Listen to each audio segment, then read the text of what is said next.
Hi friends, welcome back to our channel. இப்போ நம்ம பின் cushion எப்படி செய்கிறதுன்னு தான் பார்க்க போகிறோம். அதுக்கு தேவையான பொருள் என்னென்னு பார்த்துடலாம். இந்த மாதிரி ஸ்கொயர் ஷேப்பில் ஏதாவது ஒரு துணி எடுத்துக்கலாம். நீங்கள் ஏதாச்சும் ப்ளவுஸ் சுடிதார்லாம் தைச்சது போக எக்ஸஸாக உள்ள துணியை வச்சு கூட நீங்கள் இதை செஞ்சுக்கலாம். இந்த மாதிரி ஊசியில் வந்து நூல் கோத்து வச்சுருக்கேன். அப்புறம் பின்னு எடுத்திருக்கேன். இப்படி ஒரு கப்பு எடுத்துக்கலாம். என்கிட்ட இந்த மாதிரி கப்பு இருக்குது. உங்ககிட்ட எந்த மாடலில் கப்பு இருக்கோ நீங்கள் அதை யூஸ் பண்ணிக்கலாம். அப்புறம் கொஞ்சம் காட்டன் எடுத்திருக்கேன், சிசர் எடுத்திருக்கேன். இப்போ நம்ம எப்படி ரெடி பண்ணுறதுன்னு பார்த்துடலாம். இந்த ஸ்கொயர் ஷேப் உள்ள துணியை இந்த மாதிரி 4ஆக மடிச்சுக்கிறோம்.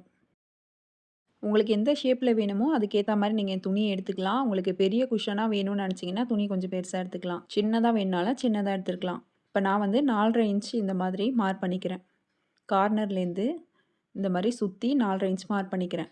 அம்பர்லா ஸ்கர்ட் மார்க் பண்ணுவோம்ல, அந்த மெத்தடில் மார்க் பண்ணிவிட்டு இந்த மாதிரி வரைஞ்சி விட்டுடலாம் ரவுண்டாக. இதுக்கப்புறமா சிசரை வச்சு கட் பண்ணி எடுத்துக்கலாம். கரெக்டாக நம்ம மார்க் பண்ணதுலேயே கட் பண்ணால் தான் ரவுண்டாக வரும். நிறைய ஷேப்பில் நம்ம பின் குஷன் செய்யலாம். நம்ம விருப்பப்பட்ட ஷேப்பில் நம்ம செஞ்சுக்கலாம். இப்போ பேசிக் மாடலை எப்படி ரெடி பண்ணுறதுன்னு பார்க்கலாம். இப்போ துணியை கட் பண்ணியாச்சு. இப்போ ஃபுல்லாக எடுத்து பார்த்தோம்னா இந்த ஷேப்பில் தான் இருக்கும், ரவுண்டாக இருக்கும்.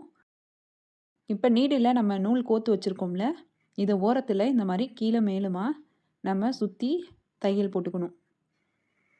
இதுக்கு எந்த அளவுமே கிடையாது. கொஞ்சம் கொஞ்சமாக நம்ம கீழே மேலே நூல் அங்கங்கே நம்ம கொடுத்து ஃபுல்லாக ஸ்டிச் பண்ணிக்கலாம். சுற்றி நம்ம எங்கே ஸ்டிச்சை ஸ்டார்ட் பண்ணோமோ அதோட வந்து நம்ம நிப்பாட்டிடலாம்.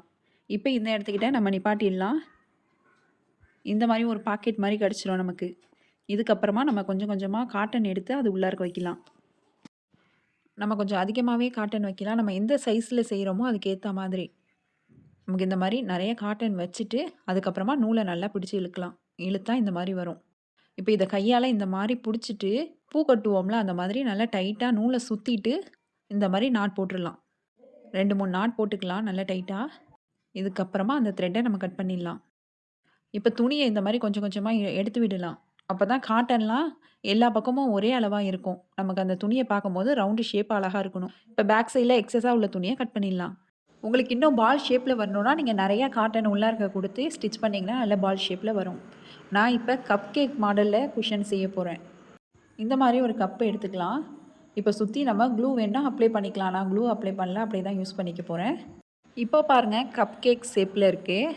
இப்படி நம்ம ஷிப்பிங் மிஷின் கிட்ட வச்சோம்னா பார்க்குறதுக்கு சூப்பராக இருக்கும். நமக்கு எப்பப்பெல்லாம் தேவையோ அப்பப்பெல்லாம் பின்னை எடுத்து யூஸ் பண்ணிக்கலாம். மறுபடியும் இதுலேயே நம்ம வச்சிடலாம். பின்னும் மிஸ் ஆகாமல் இருக்கும். மேலே உள்ள குஷனை எடுத்துகிட்டு இந்த மாதிரி சால்க்கும் போட்டு வச்சுக்கலாம். நம்ம விருப்பம் தான். இந்த மெத்தடில் நீங்களும் ஸ்டிச் பண்ணி பாருங்கள். இந்த வீடியோ உங்களுக்கு யூஸ்ஃபுல்லாக இருந்துச்சு, பிடிச்சிருந்துச்சின்னா லைக் பண்ணுங்கள், ஷேர் பண்ணுங்கள், கமெண்ட் பண்ணுங்கள். மறக்காமல் சிபி சாய்ரா சேனலை சப்ஸ்கிரைப் பண்ணிவிடுங்க. தேங்க்ஸ் ஃபார் வாட்சிங்.